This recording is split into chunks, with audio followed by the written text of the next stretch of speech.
Tanungin ko muna yung anak niya kung anong masasabi sa mama niya na sa taong ito, January, naging tanga yung mama niya sa kamali sa order niya. Magdahan-dahan. Wala.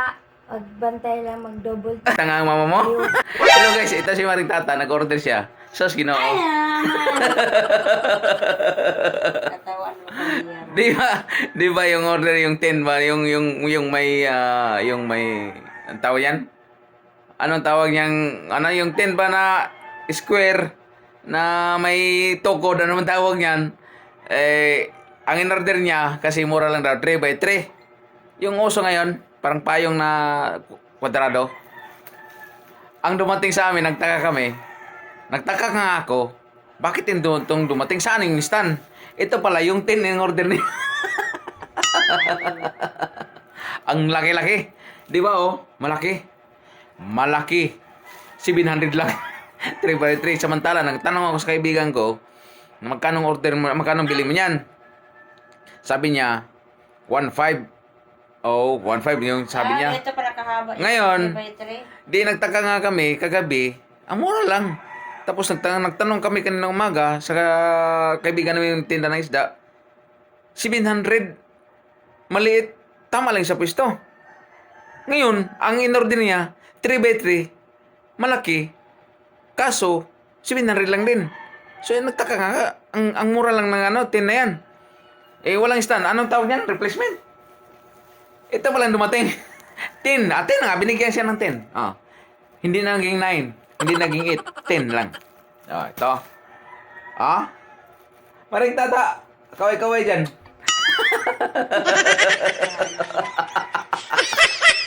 Isa pa.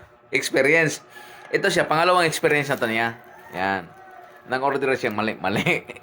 Kaya sabi ko sa kanya, bago mo alamin ang lahat, bago mo orderin ang lahat, alamin mo muna, basahin mo muna yung mga comment, basahin mo din yung mga post nila dyan kung anong meron. Hindi binasa, order kagad. Yan ang resulta sa mga nagmamadali. Akala mo, ilalagay na to bukas sa pwesto. Yun pala, tent o walang stand.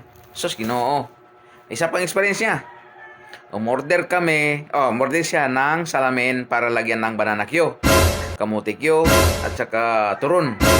Anong dumating? Kasi mura lang yung salamin. 3 layer. Ang dumating, 2 layer. 2 layers, kasi plural yun 2 layers. Ang problema, samantala, pag bumili ka sa may tindahan na paggawa ng salamin, na lagyan na kwadrado, 700 to 1,000. Sa kanya, sa Shopee, umorder siya ng salamin to lagayan dalawa lang, 400 mahigit na bayaran siya Shopee. Nagtaka ako, yung ako'y nakatanggap. Sus, Ginoo, akala ko malaking salamin. Ito pala nabili niya ba Ito, 3 pala itong layer. Ito, mag-order ka. Ito, bago ka mag-order kasi, yung klaro, yung tunay. Huwag kang mag-order ng laruan. Laruan lang to. Akala ko lagyan ng banana Q, lalagyan ng kamuti Q, lalagyan ng turun. Ito pala ang dumating. Na-shock ako noon. Ito ba yung lagyan? Gano'n ba kaliit yung turun?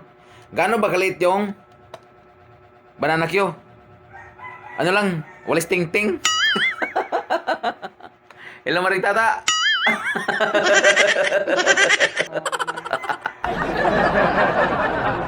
Nagtaka nga ako. Pangalawang experience niya yan. Kaya nga sabi ko sa kanya ngayon, pag order ka ng 10 or payong na uso ngayon, yung kwadrado ba yun, may stand, klaruhin mo muna. Ito 10 naman tayo. Hindi ito 9. 10. Yung 10 ba? Yung trapal ba? Yun. Yun na yun. Basta yun na yun. Kaya nga, sa sunod, mag-order ka, klaruhin mo. Huwag kang mag-order kung hindi klaro. Ako lang pwede makapagsabi na tanga yung mama niya kasi pag nagalit yan, yakapin ko na lang, yapusin ko na lang. Mama niya yan. Siyempre, ayaw sabihin tanga yung mama niya. Biro mo? Hindi na ako magsalita. Very good talaga yung Maring Tata ko. Mare, shout out sa'yo. Guys, tanungin ko muna yung anak niya kung anong masasabi sa mama niya na sa taong ito, January, Naging tanga yung mama niya sa pag-order. Kamali sa order niya. Magdahan-dahan na lang next time. Magbasa kasi kung bibilin.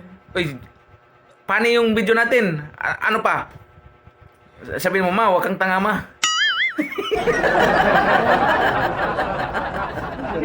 Ano sabihin mo? Wala, magbantay lang, double check na. Hindi mo ba sabihin tanga ang mama mo? Takot ka.